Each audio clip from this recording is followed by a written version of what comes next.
Hey guys, welcome back. I am Jason Sire, and let's briefly touch on the top 5 things to consider before the SHTF, before the lights go out, before the power's gone, before the world comes to an end. So when the arachnids attack, you gotta have yourself set up an emergency family plan. What the heck do you do when the lights suddenly go out? Recently, the power went out around here. Nobody really knows why. The county went black, basically, and nobody really still knows why. And it made you really aware of where your weaknesses are. You need to have a plan. What are you supposed to do? Where are you supposed to meet?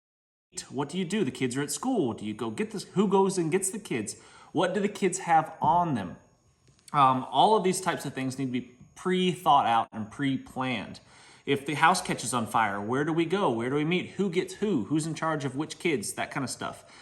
All these things need to be thought out, and depending on the emergency, they can look very, very different. So think about all of the most common, most likely scenarios, probably not arachnids, giant arachnids, although that's one of my favorite end of the world scenarios.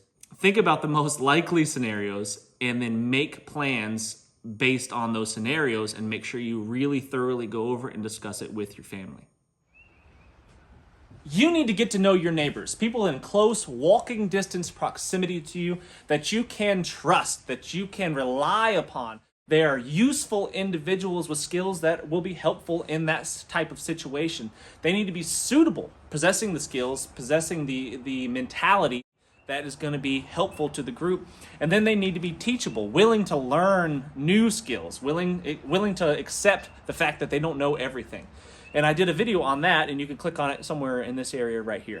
Have a reliable source of water. If your power goes out, water stops flowing to your house for whatever reason, what are you going to do? I mean, you can't live without water for more than a couple days, and it's going to be pretty terrible. So you need to have an alternative source of water. This is a hand pump that I installed that when power goes out, I can still get water from my well and be able to take a shower. It'll be a cold shower, but I can still wash dishes in the sink. I can still flush toilets. So have that stuff sorted out ahead of time. Along with water, you need to have some food stored away. Canned foods, freeze-dried foods, long-term food storage, all great ideas. You need to make sure you're stockpiling that stuff right now. In a true SHTF, grid down, zombie apocalypse type situation, EMS services are most likely not going to be able to get to your house. They're going to be overwhelmed.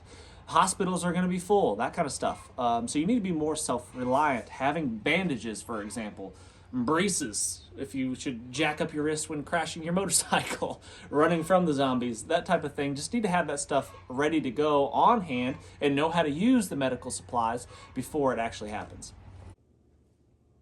Hello there. Have your home in good working order. Take care of all the odds and ends and things that need to be fixed on the home ahead of time. Keep your vehicles in good working order with good tires and such.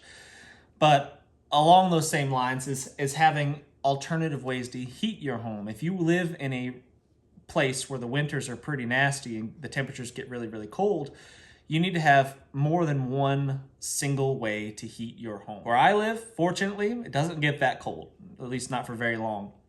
And if we have to bundle up in a sleeping bag to sleep in the house at night, no one's going to freeze to death. It might be a little uncomfortable, but you're going to be warm and cozy. Make sure you have warm, good quality outdoor type clothing that's durable and is going to last a long time.